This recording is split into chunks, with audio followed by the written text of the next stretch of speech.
gone until the judgment day, they'll be raised? This will probably it'll be counted as part of their life on this earth.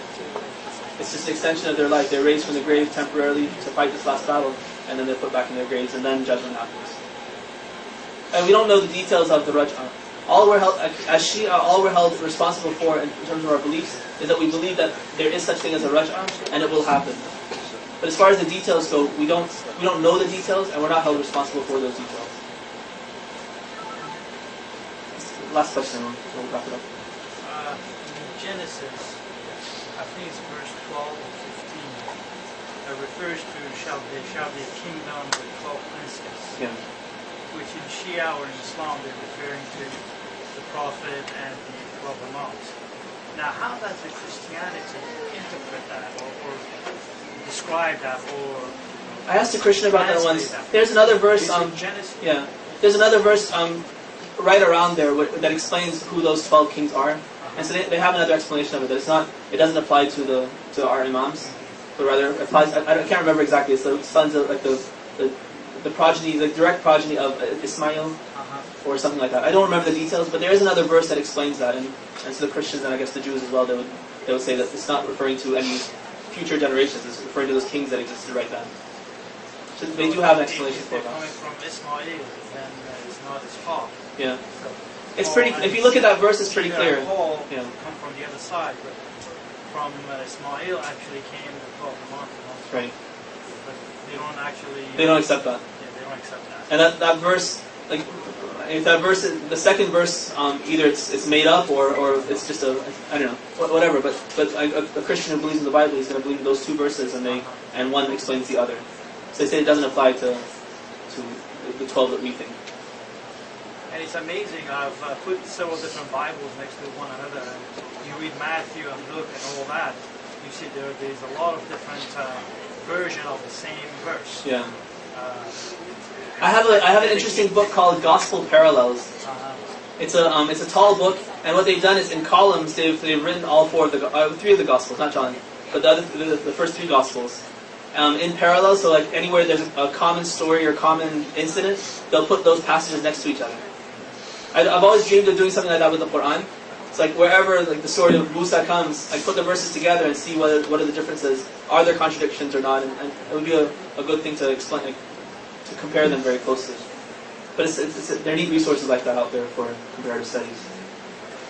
I'd like to share with you a story from Karbala. Recite the salawat, please, while I...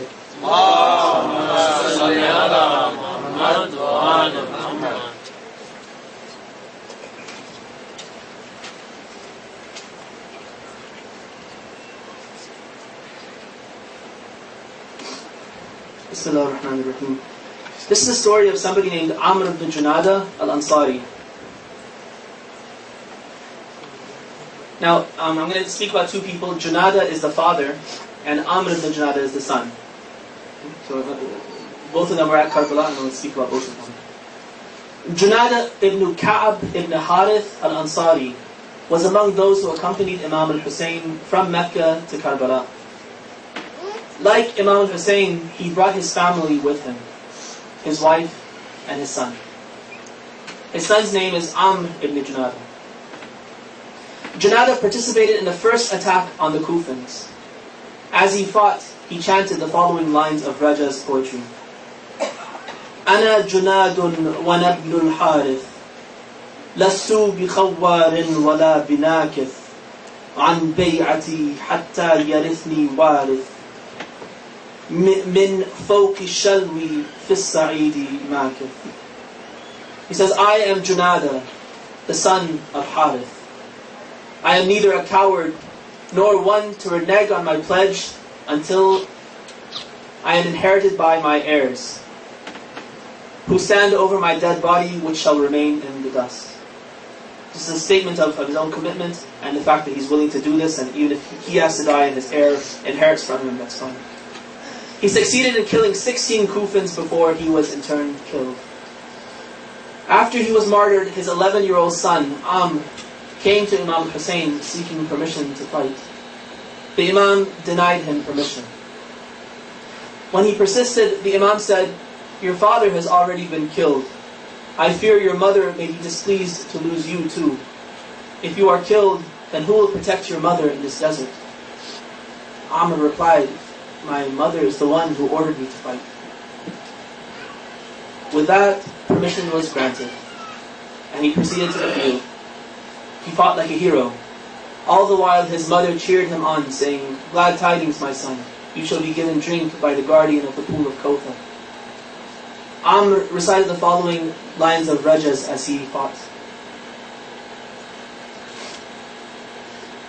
أميري حسين ونعم الأمير سرور فؤاد البشير النذير علي وفاطمة والداه فهل تعلمون له من نظير.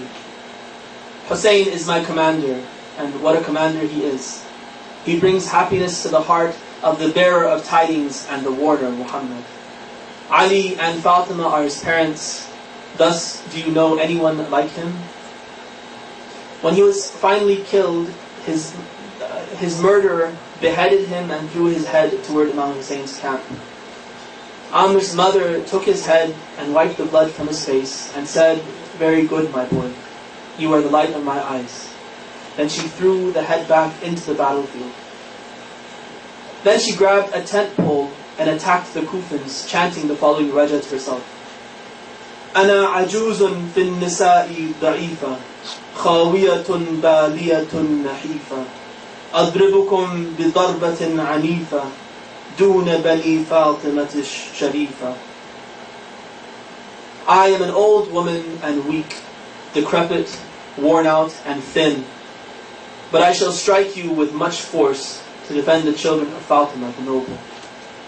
She succeeded in killing 2 men from the Kufan army when Imam Hussein brought her back to his camp and prayed for her well-being. Assalamu alayka ya Aba Abdullah وعلى الأرواح التي حلت بفنائك عليك مني سلام الله أبدا ما بقيت وبقي الليل والنهار ولا جعله الله آخر العهد مني لزيارتكم السلام على الحسين وعلى علي بن الحسين وعلى أولاد الحسين وعلى أصحاب الحسين. اللهم صل على محمد وآل محمد. Allah, we ask you to send your blessings and mercy on Muhammad and the family of Muhammad. Shower us in this gathering with your mercy and your blessings. Forgive us for our sins. Increase us in knowledge and in faith. Help us to fear you and fear your punishment and fear displeasing you. Help us to know all of our rights and responsibilities, all of our obligations and responsibilities, and to fulfill them to the best of our ability. Help us to fulfill the rights of our families and our brothers. Forgive us, forgive our parents. We seek help and comfort for our Palestinian brothers.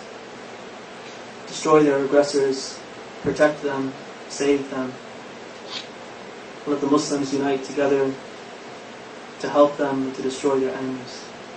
وآخر دعوانا الحمد لله رب العالمين.